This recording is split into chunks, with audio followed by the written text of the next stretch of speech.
नमस्कार मित्रांनो, निताशा प्रोडक्शन या यूट्यूब चॅनलवर तुमचं सर्वांचं स्वागत आहे। मी आणि दादूच्या करामती आम्ही दोघं जण चाललोय आता पांगऱ्याला। दादू कशाला चाललोय पांगऱ्याला सांग रे मित्रांना।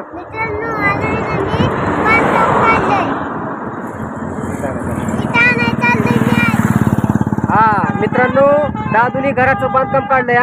दादू घर बांधायला लागलाय, त्याच्यासाठी आम्ही इटा आणायला चाललोय पांगऱ्याला। चला तुम्हाला दाखवतो इटा कसल्या पद्धतीच्या आहेत, कशा आहेत, भाव काय आहे त्याचा। Let's go.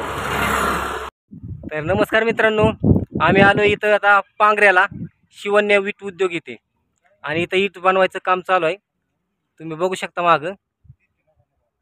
आता आपण बघू शकतो इटा बनवण्यासाठी यांनी गारा तयार केलेला आहे। काका ही कसं बनवलं जातं सांगा बरं जरा। आधी माती ओढलेली आहे, त्यात बघ्यास टाकते ते बघ्यास परत पाणी सोडायचं, नंतर राख टाकायची, एक परत टाकायची, एक ते टाकायची, परत मशीन फिरवायचं। हा, तर ही असं मशीन आहे, मशीनने फिरवून हा गारा तयार केला जातोय आणि माती ओढून त्याचा गारा तयार करून ह्याच्यापासून वीट तयार केली जाते। कच्ची वीट तयार होती, अशा पद्धतीची कच्ची वीट तयार होते, आणि ही कच्ची वीट नंतर भाजून त्याची पक्की ईट बनवली जाते। तर आपण या शिवण्या वीटगृहाच्या मालकाला भेटू, त्यांचं काय प्रतिक्रिया बघू, कशा पद्धतीने त्यांनी काम केलंय। सांगा सर, काय मत आहे तुमचं। आता सगळ्यात महत्त्वाचं म्हणजे सगळं ह्यांच्यावरच चालतं, आपला व्यवसाय लेबरच्या जीवावरच।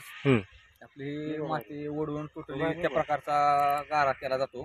सगळं मटेरियल, राख, भुसा, बॉयलरचे राख, प्युअरचे राख हे सगळं वापरून ते चिखल तयार केला जातो। अशा प्रकारचा चिखल तयार करून अशा प्रकारचं सकाळी पहाटे उठून इटा सपतात। 2 दिवस वाळल्यानंतर असं परत त्याचं फड तयार केलं जातं, जेणेकरून त्याला दोन्ही साईडने ऊन भेटावं असं।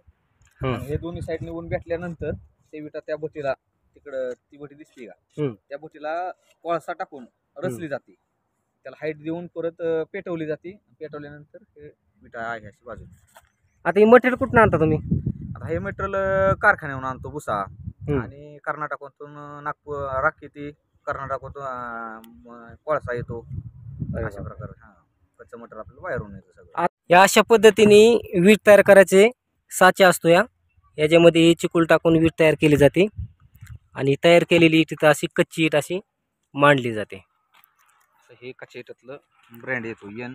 या अशा पद्धतीचं कच्च्या इटाचं ब्रँड येतंय NK नावाने, म्हणजे नाता काळे, आणि त्याच्यानंतर ही कच्ची ईट तिकडं भाजायला टाकली जाते। तर कच्ची ईट भाजल्यानंतर ही अशा प्रकारे मजबूत होते आणि याचा कलर प्राप्त होतो याला। तर अशा प्रकारे भाजल्यानंतर ही 4 इंची वीट तयार होते।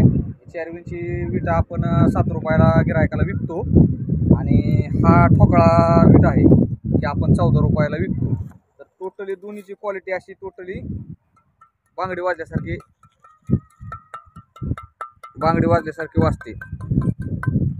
अशा प्रकारे आम्ही दोन्ही विटा तयार करून गिरायकाला व्यवस्थित भावात विकतो। जी वीट पाणी पिणारी आहे, पूर्ण असं टोटली मटेरियलची आहे। आता आम्हाला जर वीट घ्यायची म्हणलं तर आम्ही कुठे येणार, आम्हाला ॲड्रेस सांगा। आता हे लोकपाल डेअरी आहे इथून जवळ, किंवा आजना सहकारी साखर कारखाना आहे इथून, आजना सहकार कारखान्यापासून 2 किलोमीटर, आणि लोकपाल डेअरीपासून फक्त 500 मीटर अंतरावर आपली पट्टी आहे। आणि तुमचा मोबाईल नंबर। तर माझा मोबाईल नंबर 9689258009 असा आहे। पाहिजे असेल तर संपर्क करा। नमस्कार मित्रांनो, शिवण्य वीट उद्योग या कारखान्याला आपण इथं भेट दिली। आपण बघितलं इथं इटाचं 2 नमुना आहेत, एक 4 इंची आणि एक 6 इंची। आधी अतिशय उत्कृष्ट प्रकारची वीट आहे, मी बघितली स्वतः। बांगडीसारखा आवाज येतोय त्याचा, चांगली वाजते एकदम, आणि मजबूत आहे, एकदम मजबूत ईट आहे। तुम्हाला जर घ्यायची असेल तर इथं पांगरे या गावात ही इथं ईट भेटती, म्हणजे आजिना साखर कारखान्यापासून एक 500 मीटरच्या अंतरावर ही वीट उद्योग आहे। इथं येऊन तुम्ही भेट घेऊ शकता आणि वीट घेऊ शकता। इथं नाता काळे म्हणून मालक आहेत वीट कारखान्याचे, त्यांना येऊन तुम्ही भेटा आणि एक वेळेस अवश्य भेट घेऊन ही वीट घेऊन जावा। धन्यवाद।